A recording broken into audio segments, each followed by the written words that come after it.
quero falar um pouquinho sobre essa santa, né? Que tem aí um carinho muito grande através dos nossos telespectadores. O Padre Adilson Priste está aqui na emissora hoje e aí carinhosamente vai participar também do nosso programa. Tudo bom, tarde, Padre? Tati. Graças a Deus. Feliz Seja de estar aqui com você, viu? Prazer recebê-lo sempre. Imagina, a alegria. E a gente já está combinando uma receitinha também do Padre Bom Sabor, né, Padre? Vou vir fazer um prato alemão. Olha, adorei, combinadíssimo. Pro ano que vem a gente combina. Vamos lá, é nóis. Fechado. Opa! Padre, Santa Luzia, né, a gente tem aí como protetora dos olhos. Eu queria falar um pouquinho sobre a história dela para o nosso público. É uma história tão linda, né? Uma história tão bonita. Antes de qualquer coisa, é bom lembrar que Santa Luzia é uma das santas mais populares na Itália, sim. Lucia, né? Tem uma música, inclusive eu estava lembrando só o refrão, mas eu não me lembro, eu tenho em casa essa música, né? Que é Santa Lucia, Santa Lucia. E a história da santa é uma história muito linda, né? Porque ela desde muito nova, ela se consagrou a Deus, né? Toda a sua pureza, a virgindade e tudo mais. E ela vivia num tempo em que o cristão era mais que perseguido, né? Não era perseguido, era mais que perseguido. E essa origem não é uma origem simples, não. Santa Luzia era de uma família muito rica, né? Muito rica. Tanto que ela se consagrou a Deus, a sua virgindade, toda a sua vida, em segredo, sem até mesmo os pais saberem. E o pai a ofertou em casamento, que era comum à época, né? 300, deixa eu pegar minha colinha aqui, no fim do século III, né? Então, início do século IV, então a coisa era bem por aí, né? Esses acordos e ofertava a filha para o casamento, né? Isso, e aí pagava o dote, né? Pagava o dote. E nesse período da juventude dela, porque ela morreu muito jovem também, né? Foi martirizada muito jovem. A mãe sofreu um câncer. Teve um câncer, né? E ela era muito devota de Santa Águeda. Águeda, Luzia, essas santas, né?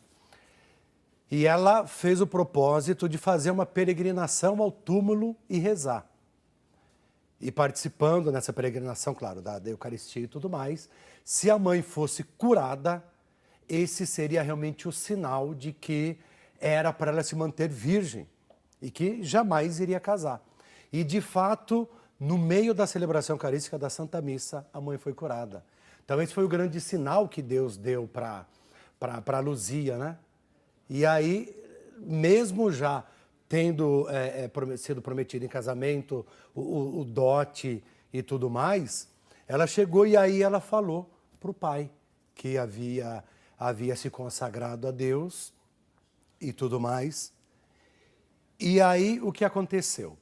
O cristianismo, nesse período, ainda estava sendo perseguido, muito perseguido, né? E o noivo, embora cristão, entre aspas, porque tinha muito... A época não é muito diferente de hoje, né? Ele acabou denunciando pro Império Romano que ela era cristã. E ela foi obrigada a prestar culto ao imperador, que era comum isso, né? Então, o imperador, ele se achava, né, o próprio Deus. Então, ele dizia que era necessário que se prestasse culto a ele. É por isso que eu quero abrir um parênteses e aproveitar e esclarecer. É por isso que a gente deve entender o livro do Apocalipse, onde se tem o número 666, né?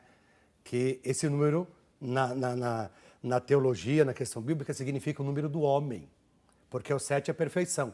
E a perfeição não somos nós, a perfeição é Deus. Então, existe uma interpretação tão absurda que falam da besta fera do Apocalipse, o número 666. Só que o apóstolo João, quando está falando do 666, ele não pode falar assim, ó, cuidado com o Império Romano, cuidado que o imperador vai te matar, porque senão alguém vai ler a carta no meio do caminho, então é tudo com um código e as comunidades entendiam muito bem o que ele estava falando. Então, nunca prestar culto ao homem.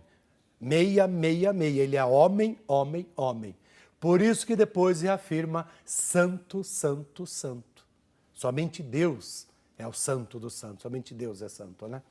E ela pela denúncia do seu futuro noivo, voltando à história de Luzia, a denúncia do seu futuro noivo, ela foi presa.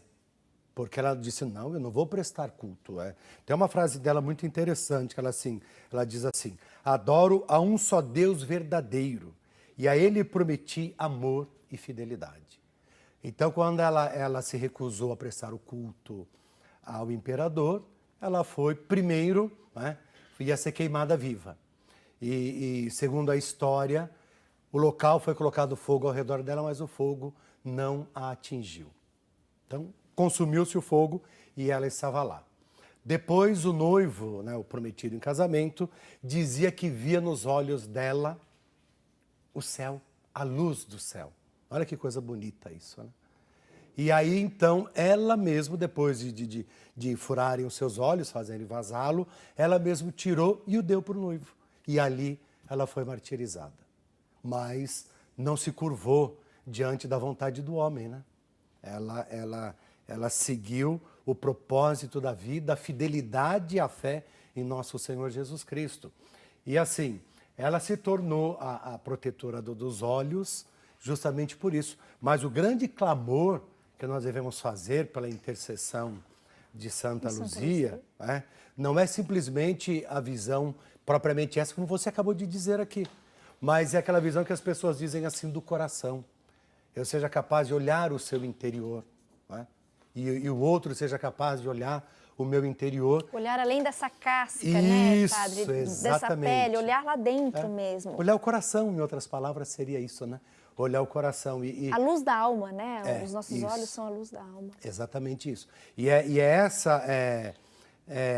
essa a grande lição que a gente deve tirar, porque até mesmo com Santa Luzia, se ela visse com os olhos da casca, vamos usar essa expressão, ela imediatamente abandonaria a fé pela infidelidade e prestaria culto ao imperador Diocleciano à época. E ela se recusou, né? Então ela guardou a pureza, a virgindade, renunciou toda a forma de pecado, consagrando a sua vida a Deus, tornou-se santa e mártir por conta disso. E tem uma outra frase dela que é muito interessante, que ela diz assim, né? Aliás, é a marca de Santa Luzia, que acho que poucos conhecem, né? Não existe, desculpa, Imagina. Não existe pecado se a alma não consente. Então, às vezes, porque a gente é fraco, não, a gente peca porque a gente quer. É uma escolha. Exatamente. Consciente. E o pior é isso, né? Consciente, o pior é isso. Consciente. Então, a história de Santa Luzia ela é muito bonita por conta disso. A fidelidade, né? O não diante da ameaça, renunciar à fé em nosso Senhor Jesus Cristo, né? E a gente olha para trás, muitos mártires, muitos que até mesmo não são reconhecidos pela igreja, mas que a igreja celebra todos os santos, tem o martirológico romano. Então são muitos que, como Santa Luzia, eu ia falar italiano, Lucia, né? Santa Luzia, eles realmente entregaram a vida, né? Porque é assim, eu vou perder a vida para este mundo, mas eu vou ganhá-la na plenitude. E às vezes nós esquecemos hoje disso, né? Nós podemos perder para este mundo, mas nós vamos ganhar e ganha na plenitude, a vida plena, né? E claro, os santos, a gente também não pode deixar de citar, eles são os nossos intercessores, né? Como nós, enquanto caminhamos nesse mundo, intercedemos uns pelos outros, rezando uns pelos outros, eles intercedem por nós junto a Jesus Cristo.